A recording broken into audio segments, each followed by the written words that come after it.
In 1952, director John Ford and star John Wayne gave the world a feisty love story set in idyllic Ireland. In 2022, we return to Ireland to try a true whiskey of the people. The film is The Quiet Man. The whiskey is Bushmills. And we'll review them both. This is the Film and Whiskey Podcast.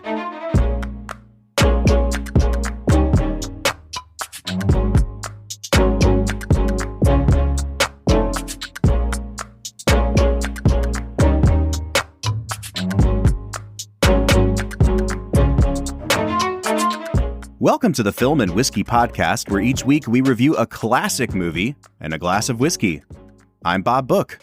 I'm Brad G. And this week we are looking at John Ford's 1952 classic, The Quiet Man. Now, Brad, this is a movie that, if I'm being frank, got on here because I know you had seen it, and I have seen it. I own it. I love this movie. It's just a fun little movie.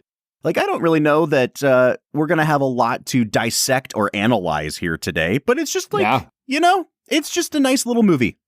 Yeah, this is one of the most incredibly fun movies, if not the most fun movie that John Wayne has ever done. Oh my gosh. I couldn't believe what capital F, capital W, Fun Wayne brought to the table here. Like, I'm so not used to seeing John Wayne be fun. And I'm used to seeing him have a swagger and a sort of like, what's the word? Like, not flippant attitude, but he's always kind of wry, you know? Yeah. But in this one, he's just legitimately playing a completely different type of character.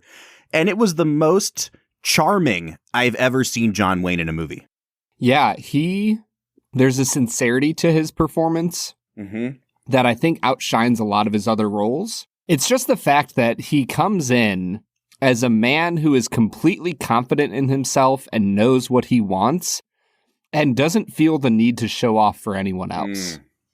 I think that's what I really love about this character. The funny thing is, too, I would almost use that description to describe most of his other characters. And it's not that this character is more self-conscious or anything. It definitely still fits your description. But there was something, I guess the word that I would use is like softer in his demeanor and in his performance here.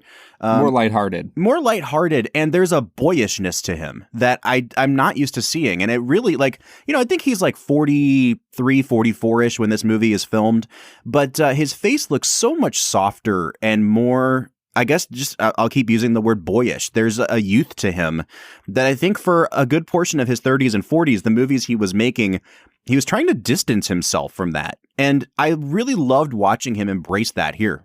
Yeah, and he is paired with the absolute perfect counterpart in Maureen O'Hara. I remember you at one point telling me, Brad, that Maureen O'Hara might have been like your most beautiful movie star ever. Like, this was somebody that's like, one of Brad's all-time movie crushes. Yeah, she is absolutely gorgeous.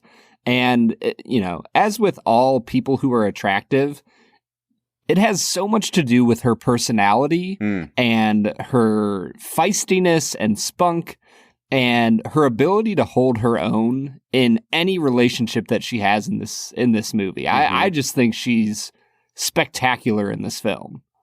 So I'm kind of diving into this episode today, Brad, not having done as much background as we typically do on our films, mostly because I think just the overall vibe of this movie is like, this is a laid back, fun movie where we're all just going to go be happy in Ireland. And I'm okay with kind of just, for lack of a better term, talking about this movie at the surface level today. And I think it kind of fits in this mini subgenre we've created on our podcast of movies that fall into that vein where it's like, don't take it too seriously. It's a genre movie from the early 50s. I would pair this up with like An American in Paris. I would pair this up with like The African Queen, which is a movie I know you didn't like that much. But just in terms of like the overall vibe of both of those movies, I think this kind of fits in there really, really well. And within that subgenre, obviously we can have favorites, but do you know what I'm kind of getting at here? Yeah, there's a certain category of movies that you just put on to enjoy, that you just really want to have a good time. And honestly, I hadn't watched The Quiet Man in probably since I was a teenager until about, 6-8 months ago. Was TCM putting it on in the theaters? Yeah. With with the Fathom events. Yeah. Fathom events. Thank you. Yeah, they did a Fathom event and they showed it. And my dad and I went and saw it because I know my dad loves this movie. And man, watching this movie in theaters was just an incredibly fun experience. This movie is gorgeous. Like it's not just Ireland. It is just impeccable cinematography.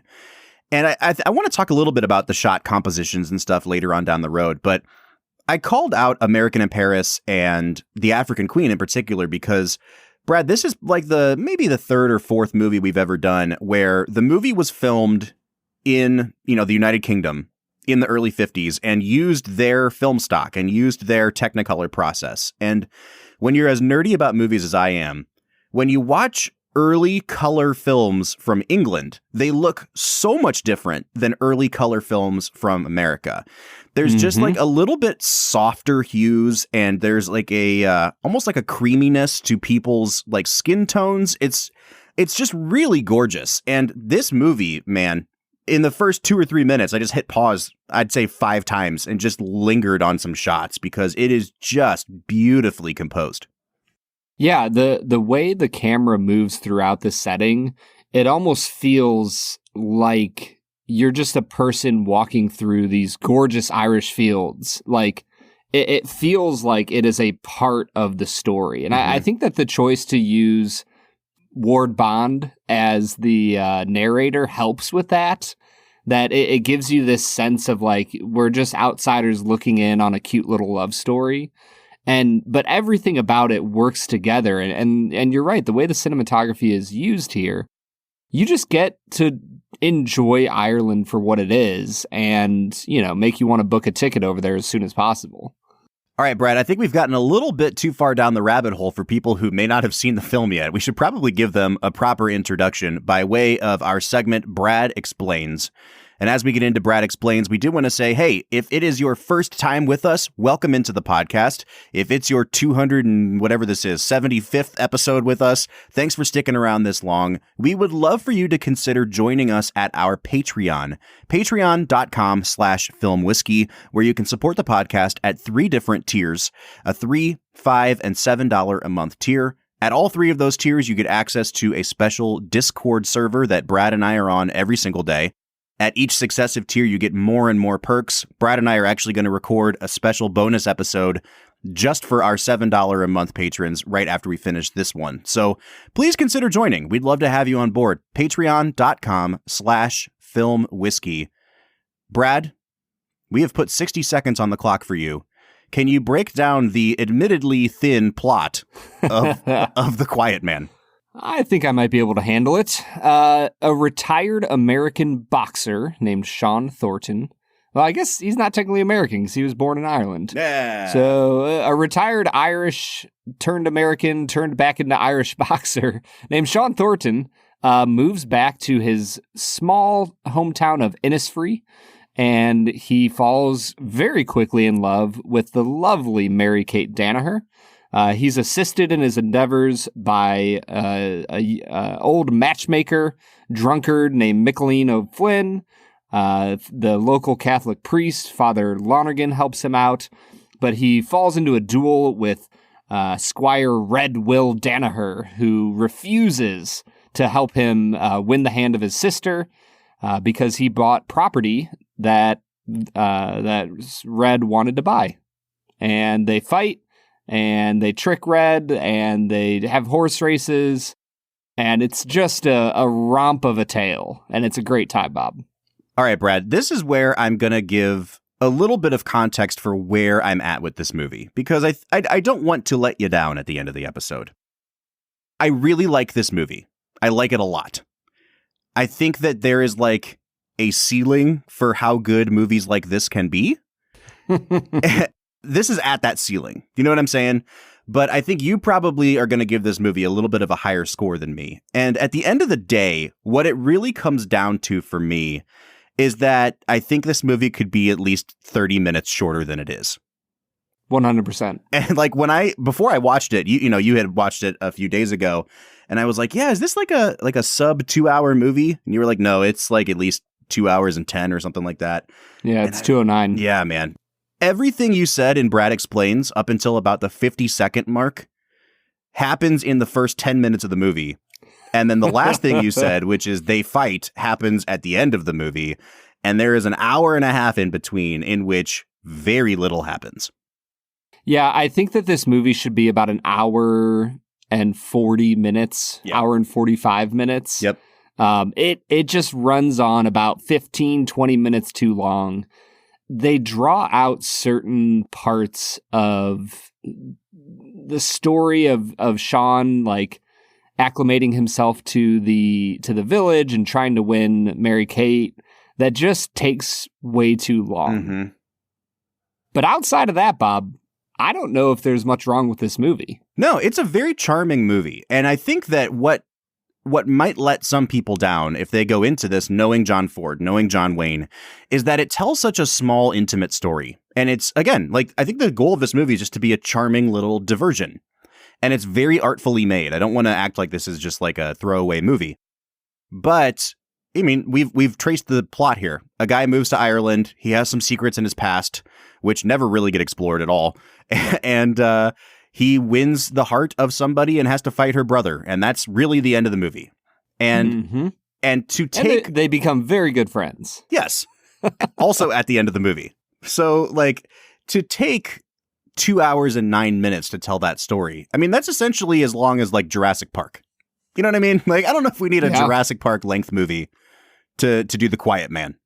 I mean, if there's anything I've said about Jurassic Park, it should have been like an hour and 9 minute movie. Yeah. If there's anything I've said about Jurassic Park, it's that we should have let these dinosaurs loose in the village of Innisfree and really just a mashup. Yeah, and all of a sudden Chris Pratt's riding through. All right, man. So where would you like to start here? I think, we can either talk about John Ford's direction and some of the behind the scenes stuff, or we can jump into the performances. Let's just talk about Ward Bond for a second. Oh my gosh.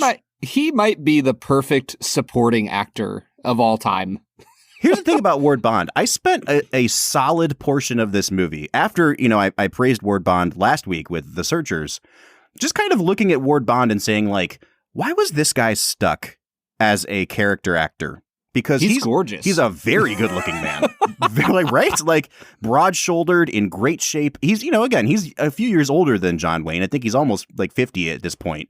But he's got like a great voice. Great voice, beautiful smile. Like, this man should have been a leading actor. And so I went on his IMDb and it seems like from the beginning he was just kind of a supporting actor. And hey, if that's what he wanted to do, good for him. But I really feel like, I listened to a few other movie podcasts and on one of them, the host always talks about how sometimes somebody comes along that market corrects for somebody else and takes all their roles. And I realized that I think Ward Bond looks a lot like Fred McMurray, from Double Indemnity and from The Apartment. And Fred McMurray's a few years younger. And so I just kind of wonder, like, did Fred McMurray swallow up all of the Ward Bond parts? Because I like Fred McMurray and I like all the movies that he's in. Ward Bond is a better actor than Fred McMurray is. Easily. And it really kind of bothers me that this guy didn't have the career that he deserved. Yeah, I think that he feels like somebody who would like go home to a really middle class home with 6 children and just be like act like he had just gone and like worked on the roads all day on a road crew. like he just seems like he would be an incredibly down to earth kind of guy. Mm-hmm. And maybe he just didn't have that main character vibes. Maybe I guess. I don't know, man. Gave it off as like... Even as an older guy in this movie, and I say older in quotation marks, but, older than John Wayne, of course. I'm like, I would still totally buy a movie with Ward Bond as the romantic lead at this age. Yeah. You know what I mean? Like, if Cary Grant can do it into the 60s, like, this guy could do it. Right. I mean, yeah. He was actually only 4 years older than John Wayne. Right. So just barely older, and I'm with you, man. I think Ward Bond easily deserved a few leading roles, and if not, like Academy nominations for what he did. I definitely agree. So let's jump into a couple of the other supporting characters here. I think the primary one to talk about would be Barry Fitzgerald, who just made a career out of being like Irish. You know what I mean? Like that's kind of just, he's like, I'm really going to lean into every stereotype you have and just embody, I'm going to be the Boston Celtics leprechaun on screen.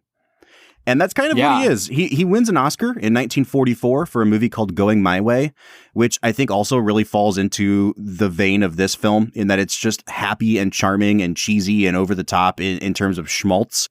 I love that movie, Brad, and I'd love to watch it for the podcast someday. But Barry Fitzgerald essentially plays the same character. He's a priest in that movie, so he's not drunk, but he's just a very Irish priest, and that's kind of it. Yeah, well, if he was a very Irish priest, then he probably would have been drunk. No, I mean, I think that Hollywood has this problem sometimes where they find one person to play all of the ethnic roles, if you will. Mm-hmm. Like, let's be really honest. If you think about a Japanese character in a movie, you're probably, in a modern movie, you're probably going to think about Ken Watanabe. Yep. Like, and I don't say that in any way to put Ken Watanabe down. I think he's genuinely a good actor. But I think it's more of the casting directors who are like, we have a Japanese male, older, middle-aged. Why don't you just give Ken a call? Yeah. So I don't know. I think that Barry Fitzgerald probably fits into that character, into that role for 1940s, 50s, 60s Hollywood. Yeah, definitely. And then you've got Victor McLaglen playing Squire Red Will Danaher. Also, hold on, wait, 1 second. Throughout this movie, the pronunciation of their last name changes a million times. Like it's Danaher, it's Donaher. I got a Donager at one point, even though the way it's spelled doesn't even have a G in it. So like, I know this movie is not shooting for complete accuracy from its American people doing Irish accents, but like, I don't even really know what their last name is. So he's playing Squire Red. And this is Maureen O'Hara's brother. He's good. I don't really have many notes on him. He's a big burly man who's angry for most of the movie. He does a fine job. Yeah. I think that his best moments are like at the horse race when they're springing the trap on him and telling him that like, well, of course the widow would have married you by now, but you already have a woman in the house. And, and who would think of having two women in the house? One of them redheaded at that. Right. It's those moments where he like starts to ponder and like think and scheme. And I'm like, Victor McLaglen can like actually act a little bit. I feel like he had to have been a real life boxer at some point. He just has that vibe about him. But in those little moments, I'm like, maybe I'm just speaking poorly about him. He just comes across as a big old dumb brute. And you can see the wheels in his tiny little brain turning. Yeah. And if that's him acting, then he's killing it. Yeah. If that's just who he is, then poor guy. He's also killing it for the role. Okay, let's go back to John Wayne. I mentioned at the beginning of the episode that I really loved this performance from him, and I'm happy that the two Ford movies we picked with John Wayne in them were two performances where he's out of his wheelhouse a little bit, or stretching himself. First with Ethan Edwards in The Searchers, and here as Sean in The Quiet Man. And really, these are two opposite ends of the spectrum for him, where, in The Searchers, he is very closed off and gruff and haggard and evil in a lot of ways. And in this movie, it's him at his most kind of pure and good-hearted. And I really, really loved watching John Wayne in this movie. And I think this is only Brad, the third John Wayne movie we've done, if you count Stagecoach from way back in season 1 or 2. Yeah, I believe so. We need to get around to True Grit. I think we should at some point. But between The Searchers and this, I don't really know that it gets better for John Wayne. These are two really good performances. Yeah, I mean, I think that True Grit is a really phenomenal performance from him much later in his career. I think that's like, 68, 69? 69, yeah. Yeah, so, he's a very much older man at that point. I think that this is the height of John Wayne's career. And like you said, it's the fact that he goes from The Searchers and just this incredibly intense, almost introspective performance to a really lighthearted, I love the word you were using earlier, Bob. He just comes across as like a 42-year-old that's acting like a 26-year-old. Mm-hmm. And he's just boyish. That's a really good term. But he does it in such a way that is honoring to the character and doesn't feel pedantic. Yeah. And so you're right, man. These are two of his best performances. I did find it really interesting the more I got into the film that the movie's called The Quiet Man, and it's adapted from a short story. So like, I don't remember if they carried the name over with it or not, but John Wayne's character really isn't that quiet in this movie. You know what I mean? But I think the thing that makes him come across as a quiet man is that he's not domineering. And John Wayne so often in his roles was the guy that would cut you off and talk over you and, just be the loudest guy in the room. And he's not that imposing figure here. He's a guy that's definitely, again, you find out halfway through the movie that he's a boxer who killed a guy in the ring. And that's why he's coming home to Ireland to try to escape that past. So he's got secrets, but he doesn't have malice in his heart. And he lets other people talk and finish their sentences. I'm just like, man, I love polite John Wayne. This is just, it's a joy to hang out with this person. Well, and not just polite, but romantic. Yes. Like the line that really stuck with me is when Mary Kate comes over and kind of cleans the house before he moves in. And, they're having a conversation and she's about to run off. And he goes, well, some things a man doesn't get over so easy. And she asks him what. And the way he delivers this next line, like the sight of a girl coming through the fields with the sun on her hair, kneeling in church with a face like a saint, and coming to a man's house to clean it for him. And then, she kind of protests a little bit. But the way he delivers this line, I know it was Mary Kate Danaher, and it was nice of you. Like, it's just incredibly polite and romantic and soft. Yeah. And like, you recognize that this man has a heart of gold. Mm-hmm. And I just thought that Wayne pulled it off. And honestly, if I had watched every single John Wayne movie leading up to this point, I don't know if I would have thought he could pull dialogue like that off. Yeah. Well, but he just knocks it out of the park. And it's a credit to John Wayne for being able to do it, but it's also a credit to Ford. And I think we really haven't talked a lot about Ford as a director during our John Ford retrospective, like all three of these episodes. And obviously his relationship with John Wayne is what defines his career. This is his muse more than anybody else. I guess in real life, Ford was just an and he was an to John Wayne too, but John Wayne owed his whole career to him. And they made a movie back in the early 1930s. I want to say it was called like The Big Sky. It was called The Big Something. And it was a huge flop. We talked about this on the Stagecoach episode. And John Wayne's career doesn't take off for like another 8 or 9 years with Stagecoach again. But he remembered Ford. He always wanted to work with Ford. And he looked up to Ford kind of like a father. There was like a boyishness to it. And so he would do anything Ford wanted him to do. And it's only John Ford that can convince John Wayne to do a performance like this, to be softer, to not put on this super masculine machismo thing that he always felt so compelled to do. And it's really, I mean, if there's an actor in Hollywood that I wouldn't expect to pull off a role like this, just like you said, it would be John Wayne. And the fact that Ford was able to get this performance out of him says a lot about their relationship. Yeah, it really does. I think that Ford, for all of his foibles, he has an ability with his actors to just draw out really great performances. And I think in all three of the movies that we watched for him this year, I'm just really impressed. In an era with lots of really over-the-top, really cheesy performances, it seems like Ford has an ability to help his actors feel like real people who inhabit a real world. And I know that in The Searchers, we talked about how Wayne, comes across as serious and everybody else has a bit of a Western feel to them. But even that I look at and I go, well, the fact that he pulled it off with Wayne is pretty incredible. So yeah, I think that him as a director of actors, he really does an impressive job. Brad, I'm going to ask if we can hold off on talking about Maureen O'Hara until after the break, because, if there are any problematic parts of this movie, they kind of revolve around her character anyway. So let's press pause here. Let's try this Bushmills, and then we'll come back and talk about Maureen O'Hara. What do you say? Let's do it, man. I'm in.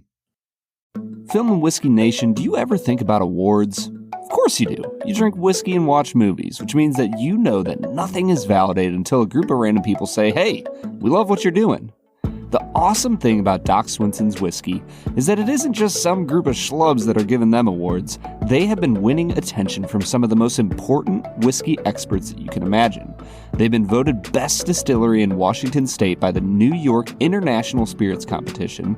They've been voted the best independent bottler by the Ascot Awards, as well as the best finished bourbon from the Ascot Awards for their La Menta Exploratory Cask.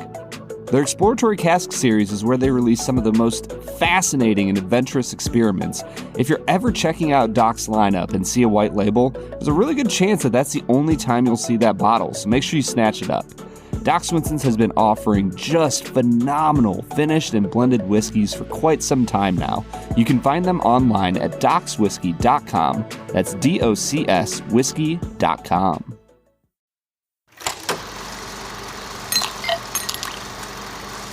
All right, today we are checking out Bushmills Irish Whiskey. Brad, it is really good to get back to a brand where we are trying like their most basic offering. We're not trying some weird finish. We're not trying some weird one-off here. We're talking about one of the most popular Irish whiskeys on the market. It's just Bushmills White Label. And I am incredibly excited to pair it with the Quiet Man. I mean, I don't know how we came around to this idea. Don't know how it quite fits. I have no idea. Here we are. All right, so let's talk a little bit about this product. If you've ever seen an Irish whiskey section in a store, you've seen Bushmills White Label. This is, like I said, a very, very popular whiskey. On the front of the bottle, on the label, it says 1608 in big old numbers. I almost said letters. And that's the first little bit of marketing. What's the word? Ploy? Sleight of hand. Because the distillery that this comes from, the Bushmills Old Distillery, was not established until 1784. But those liars. The 1608 thing is apparently a reference to some land grant or something that they were allowed to start distilling whiskey in this county in 1608. It took them almost 200 years to put out a product. For this distillery to come into place, you know. They just wanted to seem older than they are, even though I feel like 1784 would have been plenty old. Perfectly ancient enough to be considered ancient age, if you will. So, like many Irish whiskeys, this is not a single malt whiskey. It's not a single pot still whiskey.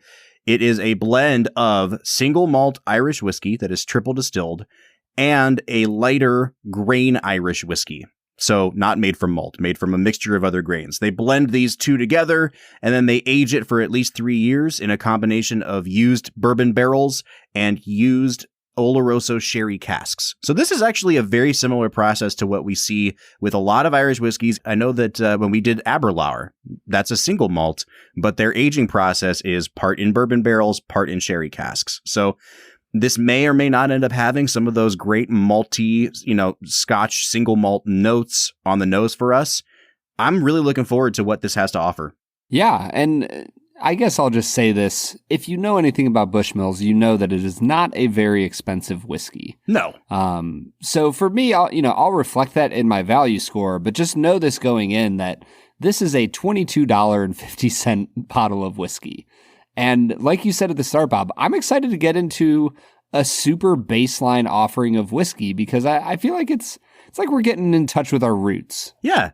I mean, listen, we just did Cutty Sark at the end of last season, or was it the beginning of this season? And that was like a $15 bottle of scotch. And I have nothing against that. And in fact, we gave it such high scores that I remember some of our Patreon patrons wrote into us and said, hey, I went out and bought a bottle of Cutty Sark. I'm so excited. And then we asked them what they thought, and they were like, well, it was okay. And I was like, dude, it was a $15 bottle of scotch. Like, temper your expectations here. So this is, again, $22. It's 80 proof. Let's dive into the nose here, Brad. And when I stick my nose in this Glencairn and get a whiff of this, it has such a light, fruity, fragrant kind of bouquet to it. And I really, really love it, man. Like it has the brightness, almost like a melon kind of thing that we get sometimes on Irish whiskey. Yeah, it for me, it's got a decent amount of honey going on as almost like a baseline foundational note. And then on top of that, I get a little bit of like a light citrus, a few herbal notes. And honestly, the longer I spent with this, the more I realized that it almost smells exactly like a white wine. Mm-hmm. Yeah, there is a ton of like, almost like just grape skin. You're totally right. It reminds me, even less than white wine, it reminds me, or I guess even more than white wine, it reminds me of those fake, like Welch's sparkling juice. Yeah, like a sparkling white grape juice. Yes, 100%, Yeah. man. I love this. Again, $22. Like, hell yeah. Here. I'm going to give it an 8.5 out of 10 on the nose. Yeah, I'll give it a 7 out of 10 on the nose. I think it's fine and fun. Fun fact, I don't like white wine that much. So So you're just going to ding it? Not quite an 8.5 for me, but I recognize what they're doing here. There is very little alcohol on the nose here, and it smells like it's going to be very light in flavor. And one thing that I do kind of hate about Irish whiskey is that it smells so fruity and sweet on the nose, almost winey. And then when you take a sip of it, it's usually, that's where the malt comes out. And it's a completely opposite, flavor wheel flavor. And that always pisses me off. So like, I want this to be really sweet, but based on prior experience, I don't think it will be. But that's still not going to affect my nosing score. Let's dive into the palate though, Brad. Yeah, on the taste for me, it was very light and airy, which is code word for thin, but I like it. There's citrus, there's honey, a little bit of vanilla going on, but for me, it really had a nice kind of floral bouquet, almost like a rose petal type of note going on that I really liked. It was a little bit of a step up from the nose for me. I'll give it a 7.5 on the taste. Sometimes when you're like reading tasting notes, you see that there's a note of cereal, and it doesn't necessarily mean breakfast cereal, but it means it has that greeniness to it. This definitely tastes to me like a very unsweetened cereal note, whatever that might mean to you. It not bitter at all. And in fact, on the very front of the palate, there's some kind of just generic sweetness going on. More sweet than I expected it to be, but as it kind of like, continues its journey across my palate, it gets less and less sweet and more malty. And I don't mind it, but you're right. It's really, really thin. There's very little alcohol burn. And it kind of just seems like, it almost seems like shy to announce itself. Do you know what I mean? Like, hey, it's like the Midwest ope. Like when we bump into someone and say, excuse me, like I'm just going to sneak past you here. Like this whiskey, give you a little bit of a taste. This whiskey just wants to sneak right on past you. I'm not saying it's bad. It sucks that it doesn't have more of a punch to it, that it doesn't like lean fully into that fruity character. I think I'm only going to give it a 6 out of 10 on the taste, Brad. Yeah. And the finish, it's short and pleasant. For me, it just slightly soured at the very end of the experience, which lowered my score a bit. I'll give it a 6.5 on the finish. I think it's decent, but nothing to write home about. Yeah, I get almost an artificial sweetener thing on the very, very end of this, and it's not like aspartame. It's what's the one in like the green packet? Like stevia? Like it almost has like a stevia aftertaste to me, which is like a weird note that I've never gotten on a whiskey, but I mean that's what's going on here for me. It tastes like unsweetened like oats or cream of wheat or something, and then on the very back of it it's like, oh, also here's a packet of stevia to make that taste better. I'm not digging this, man, and I'm really bummed because the nose was so promising. Once again, I'll give the finish a 6 out of 10. Yeah, and the balance for me, I literally just wrote down like there's not much to see here. Like it's just a really nice, pleasant, bright Irish whiskey. Like you can just move along to your next whiskey, enjoy this for what it is. It's fine. There's nothing to complain about for this $22 bottle of whiskey. I'll give it a 7.5 on balance. Yeah, this is always the hard one to do when we don't really care for the whiskey, but the balance is there, right? Like, I don't want to reward it for being mediocre across the board. But it's also like... But it's consistent. Yeah, and I feel weird giving it a 6 out of 10 on balance because it seems pretty well balanced. So I'll give it a 7 on the balance, and that takes us into value, where, Brad, as you've said, this is, what, $22.50 in the state of Ohio? Well, I'm sorry. $22.49. Oh, there you go. They couldn't just round up and make it a $23 bottle of whiskey. Yeah. that would be pricing themselves out of the market here. That's right. I don't mind this at $23. It's definitely less than a bottle of Jameson. I think Jameson's up to like $27 or $28 now. Mm-hmm. I think I still like Jameson better than this, though. But when you're talking about like a $4 to $5 difference, we're talking about, like a quarter of this thing's value. So, man, I don't know. I'm vamping a lot because I don't know where to put this. I guess I'll give it a 7 out of 10 on value. It's a really good value, but it's just not a great whiskey. Yeah, I think for me, I'm going to give it an 8.5 out of 10 on value. I think that this is a really solid Irish whiskey for a really solid price. That, if you want to spend about $30, you can go get Jameson, and I love Jameson. Honestly, we need to have some Tullamore Dew on this podcast because I like Tullamore Dew. But man, hold on. What was the movie we did Tullamore Dew? Was that like Green Book? It was like one of the very first ones we ever did. We should have done Cutty Sark with Green Book. I know. I wasn't thinking back then. Well, I'm glad you've started thinking now and paired The Quiet Man with Bushmills. But yeah, I think 8.5 on value is a fair place for this. All right, so that's bringing me out to a 34.5 out of 50. Brad, what are you coming out to? Just a little bit higher. I'm at a 37 out of 50. Oh, nice. All right, so that's bringing us out to a 71.5 out of 100, or a 35.75 out of 50.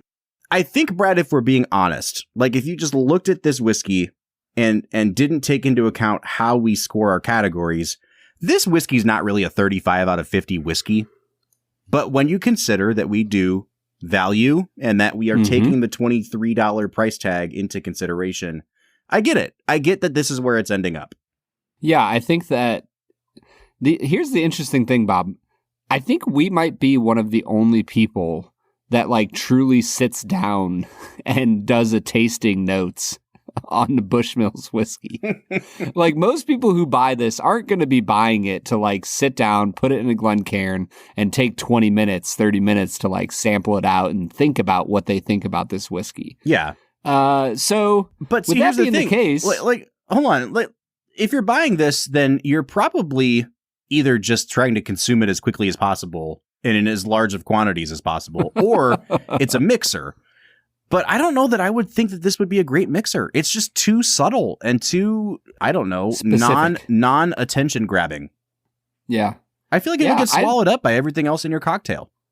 Yeah, I like this on its own, and I agree. I don't know if it would stand out well enough in a cocktail. As far as if I would recommend it or not, I'd recommend. I mean, it's cheap enough. Well, go for it, man. If you like Irish whiskey, then there's a good chance you like this. Honestly, if you have a, loved one, a spouse who enjoys white wine, I think this actually might be a good way for you to get them into whiskey. Yeah. I mean, it's definitely there on the nose, but it could backfire and they could just get really pissed off that the rest of the experience is nothing like white wine. And then they'll start acting like Maureen O'Hara towards you. There you go. All right, man. So this has been Bushmills White Label. I think we both hesitantly recommend the whiskey, or recommend with a caveat, let's say. Yeah, I'd say so. All right, let's get back into talking about The Quiet Man. What do you say? Let's get to it. All right, everybody, that was Bushmills, a whiskey from Ireland that Bob and I were like solid on. I thought you were just going to end it with that. It was a whiskey. It was from Ireland. Moving on. We're moving on to The Quiet Man, which was decidedly a film. Well, Brad, it is time for what is rapidly becoming my favorite segment, 2 Facts and a Falsehood. This is where Brad presents 3 items to me, all of them presented as fact, one of which is a bold-faced lie. Brad, I'm doing pretty well this season. I can't remember the exact number right now, but I'm like... What does that saying mean? Bald-faced. Also, is it bold-faced or bald-faced? Because I think it's bald-faced. I think it's B-A-L-D. I thought so, too. But, like, does that mean that people who shave are just liars? Or does that mean that all women are liars if they're not growing beards? I don't know. We'll have to look that up. Yeah. It needs to be a whole bonus episode, I think. In any case, we're doing 2 truths and a lie right now. And so Brad's going to hit me with these items. I was trying to give myself a pat on the back by saying, I think I'm like 9 and 6 now. Oh, no, I strategically interrupted. Oh, okay. I had to give myself my flowers here, though. So, Yeah, all right, you're doing Brad, great, man. let's do it. All right, fact number 1. The final line of the wedding toast got censored by the company Republic Pictures, who made the movie. It should have said, "May their days be long and full of happiness, may their children be many and full of health, and may they live in peace and national freedom." But after the film was completed, Republic Pictures decided that national freedom in Ireland was a little bit too controversial a subject. Fact number 2, Maureen O'Hara was initially reluctant to work with Wayne again after having a bit of a cool relationship with him on their first film, Rio Grande. However, they enjoyed their time so much together on The Quiet Man that they became close and lifelong friends. Fact number 3, during the filming of one of the takes of the scene where John Wayne first kisses Maureen O'Hara, she slaps him in the face. However, he blocks her blow, and the first time they did that, she broke a bone in her hand. Wow. However, the movie was not being filmed in like a sequential order, so she was not allowed to wear a cast to fix the broken bone. That sounds like something John Ford would do. Man, these all sound very plausible. This is your best written one in a while. Hey, thanks, man. I can see 2 being true, but that also seems like the easiest one to concoct. Now I'm trying to figure out, like, which one did you write? I'm just over here drinking whiskey, man. I like number 2. I like number 3 as fact. I'm going to say 1 is the falsehood. I don't know if number 1 has ever been the falsehood before, but I'm going to go ahead and say 1 is the falsehood. Bob, your streak has been broken. No! Number 1 was true. Okay. Yeah, Maureen O'Hara was not reluctant to work with Wayne again. I just made that up. Okay, cool. However, I mean, I just assumed that, people would be reluctant to work with John Wayne. Here's the crazy thing. There is a ton of Hollywood rumors that during John Wayne's second or third marriage that he didn't just have an affair with Maureen O'Hara. They had like a 4 to 5 year long affair. Yeah, that sounds about right. So, yep. They have great chemistry, Sometimes you got to commit to the role. It's method acting, Brad. I was going to say it's method acting, and it's honey. I promise I don't actually like her. I'm just method acting. I'm just sleeping with her for the role. Repeatedly. For the role. Do you like the money I'm bringing? Also, you? The next 3 roles. Oh, speaking of misogyny. Yeah, let's talk about Maureen O'Hara in this movie. Here's the thing, Brad. I think that this movie could be, by today's standards, accused of being misogynistic. I mean, you have an entire scene towards the end of the film where he is just literally dragging her across the Irish meadows. And they like make a point of saying it's like a 6 or 7 mile walk. And a woman comes up at some point and says, like, "Oh, here's a nice stick for you to beat the lady with," But that honestly reminded me of the opening scene of Boondock Saints when they're talking about the rule of thumb. Oh yeah. He's like, you just can't have a piece of wood as big as your wrist. It can only be as big as your thumb. I don't know that I would consider this movie to be misogynistic. I think that part of it is that they so clearly establish within the world of this movie the rules of Innisfree and how there are these already outmoded sort of cultural customs and norms. And John Wayne just kind of leverages them to his advantage at the end of the movie. And so, like, I'm not interested, frankly, Brad, in doing a conversation on, like, does this age well by today's standards? Because of course it doesn't. But also, like, I don't think this movie is mean to its female characters. No, honestly, if I can dip my toes into those waters for a second, the second time watching this through, recently, I watched it a few times as a kid. Watching it through this time, I realized, I was like, if we're being really honest about this movie, I think it's actually a super progressive movie for 1952. 100%. Like, the idea that a American, boxer who has made millions of dollars would come to Ireland and fully respect the wishes of the local culture and honor them and, go about the process of matchmaking. And, he pushes the boundaries a little bit. He kisses her a little earlier than he's supposed to, but there's a sense that he genuinely loves and cares about her. Mm-hmm. And the way he goes about talking about money and the way he goes about talking about her possessions. Yeah. I just was incredibly impressed with the dignity that I feel like John Ford gives Maureen O'Hara in this movie. I'm 100% with you. And I think that character is where I would focus that argument, because we've talked a lot on this podcast, and again, we are two straight white males. It's hard to have these conversations without somebody, without having a female co-host here. And we're like, no, it's not misogynistic. I understand how this sounds. But what I'm saying is, we've talked a lot on this podcast about films that sort of rob their female characters of agency. Mm-hmm. And this movie is her entire thing. The inciting incident is that they cannot get married because Victor McLaglen won't let them. And so they kind of trick him into it. And once he discovers that he's been tricked into it, it's too late. They're married. But she basically says, I'm going to withhold sex from you, John Wayne. I am going to refuse to do the things you expect of me as a wife until you help me get what's mine. He took the dowry away, her brother. And so she's like, that's mine. And John Wayne's basically saying, you're getting hung up on the wrong thing. We can be together now. Don't you love me? And she's like, put all that aside. I have very little in this world. I want the things that are mine. And for her to be able, as a character in the early 1950s, and especially in the culture that this movie is portraying, to be able to dig her heels in and say, no, this is my decision and you're going to respect it, I think is an incredibly progressive message for this film. Yeah.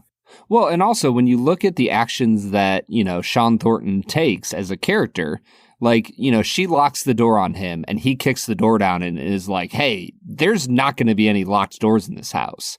He throws her on the bed. It breaks a little bit. It's a gag. But what does he do after that? He takes his sleeping bag and he sleeps out in the main room. Yep. His anger there wasn't, oh, you're not having sex with me. Which is the opposite of what we saw in Gone with the Wind. Do you remember that scene where Rhett Butler comes up the stairs and lifts her up and says, you're not going to cast me out of our bed, Scarlett O'Hara? And the implication is did she actually want this and is just playing hard to get? Or is she kind of being raped within the context of her marriage? Mm-hmm. And you're right. This movie takes the complete opposite tack there. Yeah. Yeah. He just basically says, we're not going to have locked doors in here. It's fine. You can kick me out of the bed, but we're going to have open lines of communication. Mm-hmm. And I'm like, oh, that's a pretty really healthy. Modern, healthy Now, again, idea. the dragging through a meadow, less healthy? Not great. Yeah, I would say it's slightly less healthy. All right, so having said all that, here's my big problem with her character. It's that towards the end of the movie, I don't understand what her motivations are, or frankly, what anyone's motivations are. So they finally consummate their marriage. And then the next morning, she wakes up and runs off to the train. Mm-hmm. And John Wayne chases her down to the train. And I think the explanation given was it's just the way things are done here. Anytime they need something to happen in this movie, they just say it's just the way of the Irish. Oh, it's just the way we do things around here, Bubby. So I don't understand where she's going, why she's leaving, what the hell's going on. He gets her from the train. He drags her 5 miles so that he can fight her brother finally to demonstrate to her that he will do what she wants of him, if that's what she really wants, even though it's kind of going against his own principles. But then she's also fighting against that and trying to get away from him as he drags her through this meadow. And I'm like, is this not what you've been asking for the whole movie? Where are you trying to go? I didn't understand exactly what anyone wanted in that moment of the film. Bob, you just don't understand the beautiful nuance of a romantic relationship in 1930s Ireland. You just don't get it, Bob.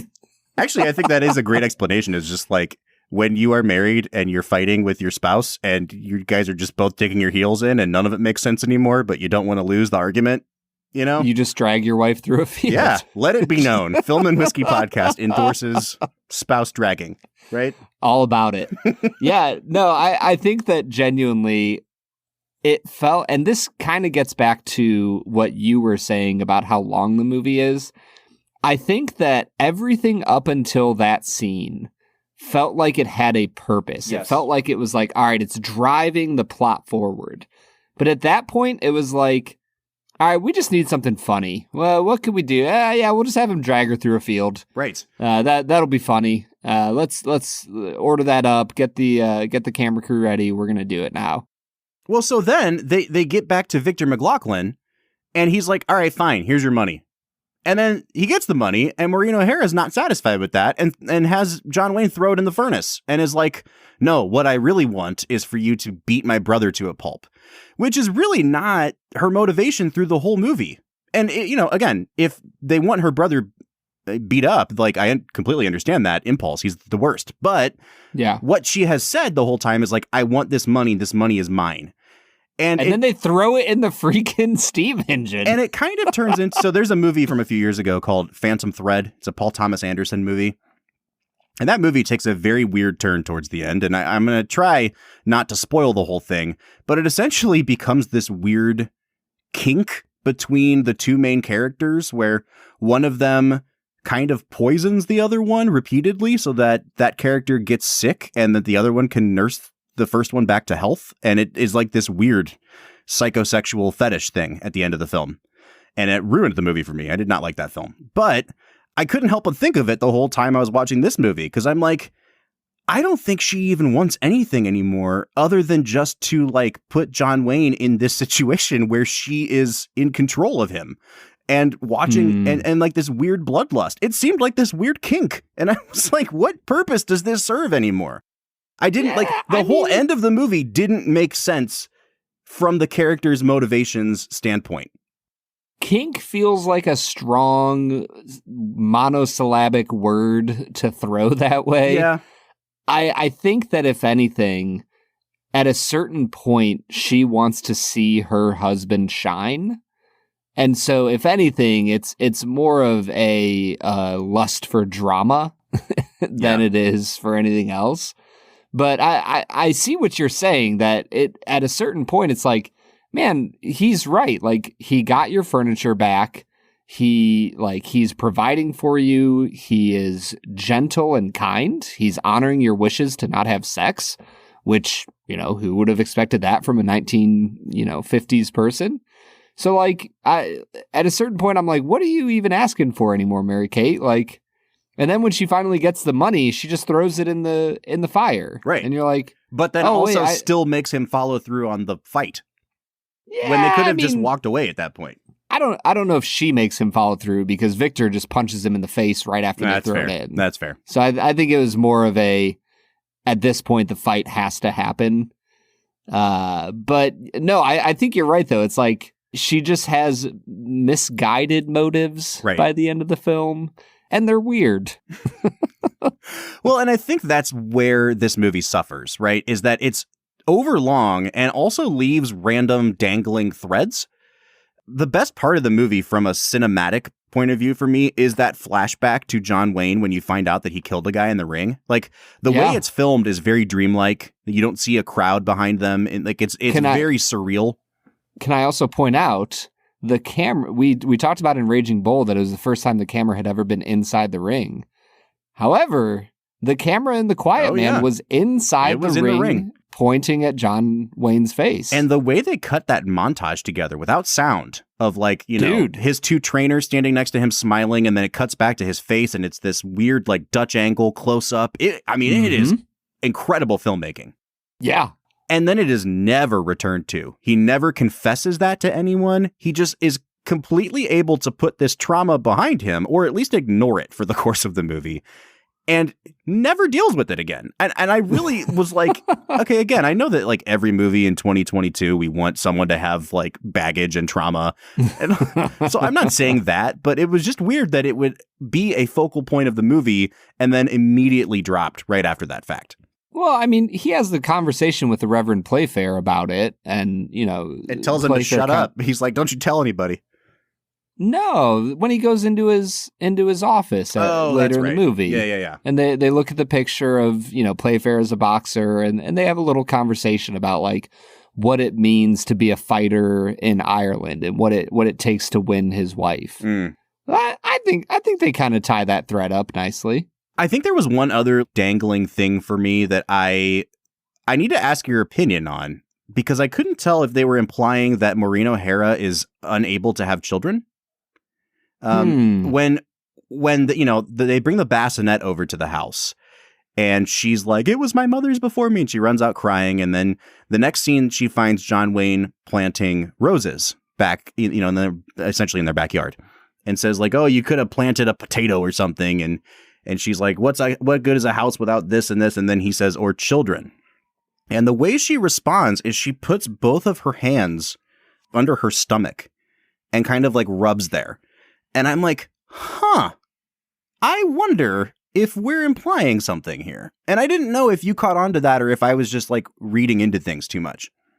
If I'm being honest, I think you're reading into things. I think that was more of a commentary on like, you're not having sex with me, and so we're not having children. Got it. And I, in my mind, I think that was kind of a little bit of a biting remark from John Wayne, but also just him being honest, saying, "Hey, I want to have kids, and we are not having sex." Right. So, don't give me shit about about planting roses. Well, that's also that my dad and mom used to plant around the garden. Like, that has sentimental value for me. Yeah.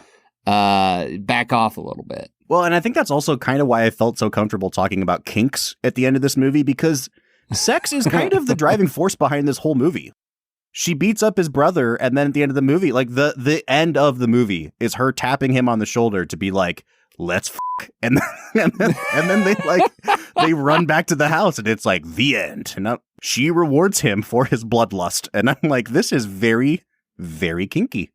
Yeah, I mean, apparently John Ford gave her a line to whisper in his ear in that final scene. And was it she would not. She initially was like, "I'm not going to say that line."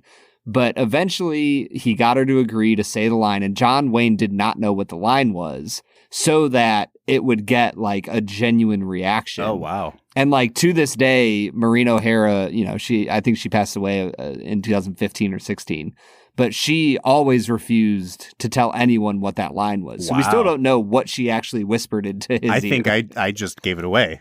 I think you might have. And knowing their relationship, they probably went off and did that very thing. Yeah. And had some method acting. All right, man. It's time for us to wrap things up here. And before we give our final scores, we're going to play our new game, which we call Let's Make It a Double. Brad, if you had to pair this movie up with another one to make a double feature, what would that film be? Yeah, Bob, I was thinking about this, and I think that I'm going to point towards another movie that you and I actually decided isn't necessarily a romantic movie or a romance movie, but I think I'm going to point people to About Time. Oh, interesting. What's the connection there? I just think that the relationship between the main characters in About Time has a lightheartedness about it that reminds me of Wayne and O'Hara in this film. Interesting. That like McAdams and Donald Gleason, the way that they interact with one another with such lightheartedness and love and tenderness, it just kind of reminds me of these two.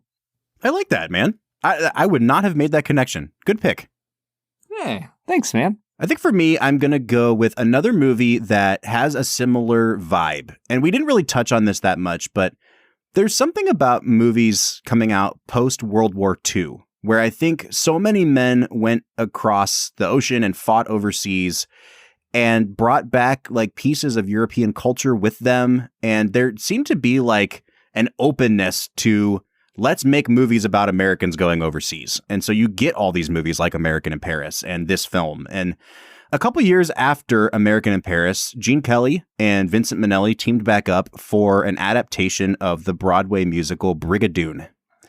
And I love Brigadoon. And it is not Brigadoon is amazing. It's not a great movie. Like, and it actually is kind of slow and probably too long, just like this movie. And so it has like the exact same feel to it, but it has Gene Kelly singing and dancing. And so like, like you could watch The Quiet Man and then throw on Brigadoon and it's like, wow, this just got even better for me.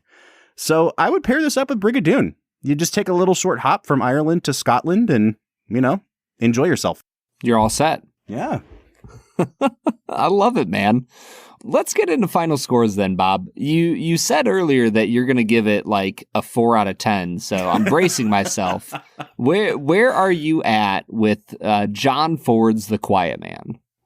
I think that this is like, when this movie came out, it was like an 8 out of 10, right? Like it's clearly not the best film ever made, but I think the fact that it's an 8 out of 10 film that's also aged by 70 years would probably knock it down a little bit to like a 7.5 in my book. I enjoyed this more than I enjoyed The African Queen. But when you have a 2-hour movie that we're advocating for taking 25% of the runtime away, like that's clearly a big flaw with the film. And the other things about the plot that I've brought up that I don't really understand, motivations and things like that, I'm going to knock it down and give it a 7.5 out of 10. But it's a really good 7.5. Yeah, I think I'll give it an 8.5 out of 10. I think that it has some of the best one-liners out of any movie that we've ever watched. I think that the pacing of the first 70% of the movie is really great, and then it slows down a lot.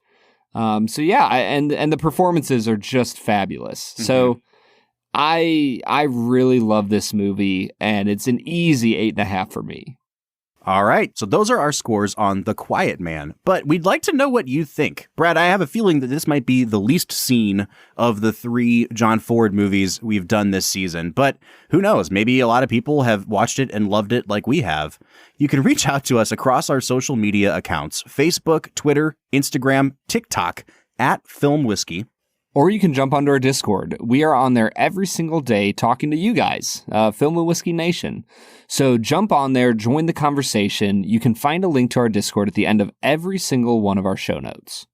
Next week, we're going to start a mini-series on a director who, frankly, Brad, I didn't expect would be in something like this, but when you look at his movies, he's made some absolute classics. We're talking about Rob Reiner.